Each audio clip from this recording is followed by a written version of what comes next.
There is a saying in China, after seeing the 5 sacred mountains, you need not see other mountains.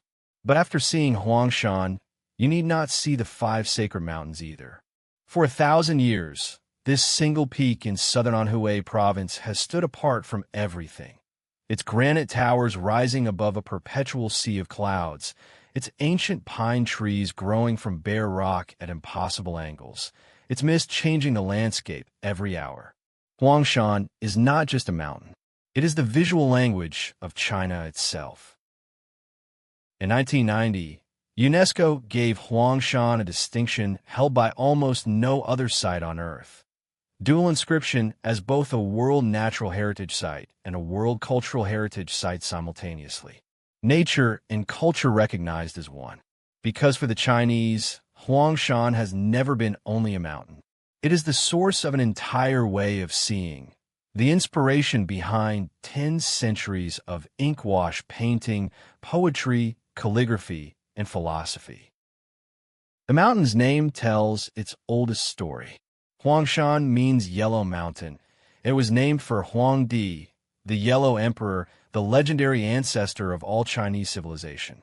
According to ancient texts, Huangdi came to this mountain 4,000 years ago to gather herbs and cultivate the elixir of immortality.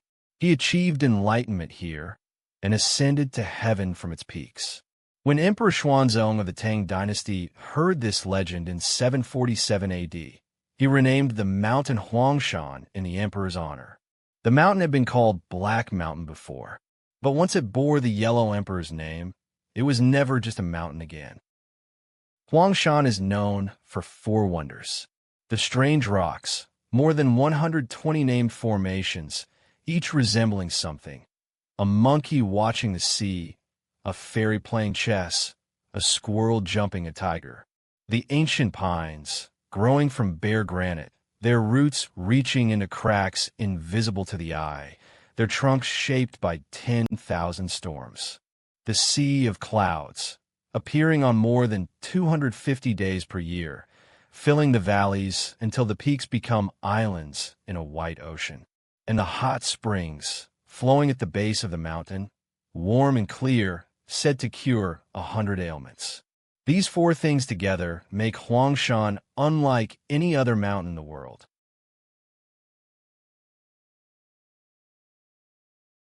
Of all Huangshan's thousands of pine trees, one has become the symbol of the mountain, and perhaps of China itself.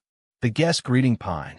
It grows from bare granite at 1,680 meters, a single ancient pine whose one great branch extends horizontally outward, as if offering a formal welcome to all who arrive. It has stood there for more than 800 years. Its image is so emblematic that it hangs in the Great Hall of the People in Beijing, greeting foreign heads of state. Every year, dedicated caretakers report on its health.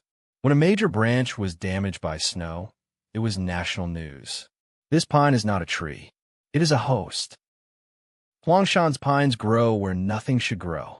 Their roots penetrate granite cracks millimeter by millimeter, dissolving rock with acid secreted from their root tips, extracting minerals from stone. A mature Huangshan pine may have roots that reach 10 meters in a granite to find water and nutrients. In a good year, a pine here grows 3 centimeters. In a bad year, one. Some of the oldest trees on these peaks have been growing for 1,000 years.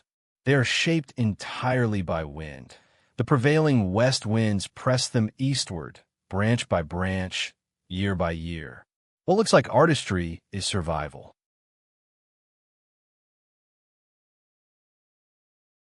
When conditions are right, after rain, in the early morning, when the air is still, Huangshan's valleys fill with cloud. Not fog, not mist, but a true sea. The clouds move like water, flowing between the peaks, filling every low space until only the highest summits remain above. Standing on a peak looking out, you see exactly what every Chinese landscape painter for 1,000 years was trying to show you. Islands of rock rising from a white ocean with the sky above. This image, peaks above clouds, is not a stylized invention. It is something that happens here every few days, visible from the mountain itself.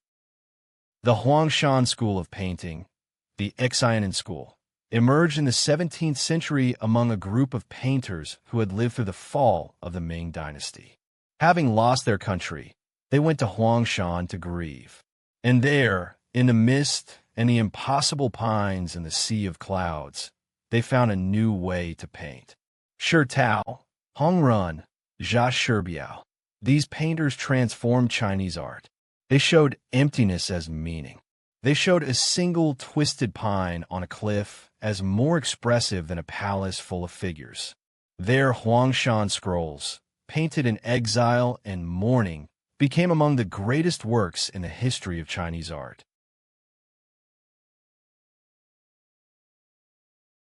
There are no roads to Huangshan's peaks. Everything that reaches the summit, building materials, food, fuel, water pipes, must be carried up on human shoulders. The mountain porters, called coolies, have carried loads up these stone steps for hundreds of years. A full load is 80 kilograms. The steps are sometimes nearly vertical. The climbs last hours. Some porters have made this journey thousands of times over a lifetime, their shoulder poles wearing grooves into their muscles, their footsteps wearing grooves into the stone. When cable cars were installed in the 1980s, the porters' work did not end. The cables only reach certain areas. Everything else still requires a human back. Each season transforms Huangshan completely. In spring, the mountain emerges from winter's silence as cherry blossoms and azaleas color the lower slopes. In summer, the mists thicken and the greens deepen. The mountain moasts itself in rain and cloud. In autumn, the maple trees turn the lower valleys gold and crimson while the peaks remain gray and white above. And in winter, snow silences everything. Ice coats every pine needle. The rocks disappear under white. The pines, already shaped by wind, now carry burdens of snow on every branch. In winter snow, Huangshan becomes something more ancient than any painting can show. Li Bai, the greatest poet of the Tang dynasty, visited Huangshan and wrote about it with characteristic intensity. The mountain, he said, had put a spell on him. He described the pines as dragons, the clouds as oceans, the peaks as gates to another world. He was not the first poet to write about Huangshan, and not the last. For 1,000 years, every great name in Chinese literature left something here. A poem carved in a stone, a stele inscribed with calligraphy, a line that became so famous it is now part of the mountain itself. The mountain collected its poets the way it collected its clouds, slowly, completely, keeping them forever. Huangshan is listed by UNESCO as one of the finest scenic areas on Earth. But that designation cannot contain what it is. Every year, millions of people climb its steps, stand in its clouds, look out from its peaks. And almost every one of them becomes, for a moment, a poet, even those who have never written a line. The mountain does this. It changes what you can see. It taught China how to paint a mountain, how to write a poem about emptiness, how to find meaning in a single crooked pine tree on a bare rock. After Huangshan, the Chinese proverb says, "You need not see another mountain." It is not that other mountains are lesser.